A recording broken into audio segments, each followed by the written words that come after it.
شروع اللہ کا نام لے کر جو بڑا مہربان نہایت رحم والا ہے۔ اس کتاب کا اتارا جانا اللہ کی طرف سے ہے جو غالب ہے، حکمت والا ہے۔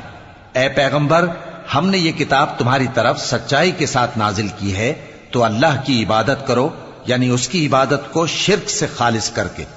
دیکھو، خالص عبادت اللہ ہی کے لیے زیبا ہے، اور جن لوگوں نے اس کے سوا اور دوست بنائے ہیں وہ کہتے ہیں کہ ہم ان کو اس لیے پوجتے ہیں کہ وہ ہم کو اللہ کا مقرب بنا دیں۔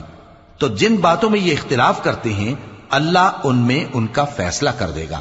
بے شک اللہ اس شخص کو جو جھوٹا ناشکرا ہے ہدایت نہیں دیتا۔ اگر اللہ کسی کو اپنا بیٹا بنانا چاہتا تو اپنی مخلوق میں سے جس کو چاہتا منتخب کر لیتا۔ وہ پاک ہے، وہی ہے اللہ جو اکیلا ہے، بڑا زبردست ہے۔ اسی نے آسمانوں اور زمین کو تدبیر کے ساتھ پیدا کیا ہے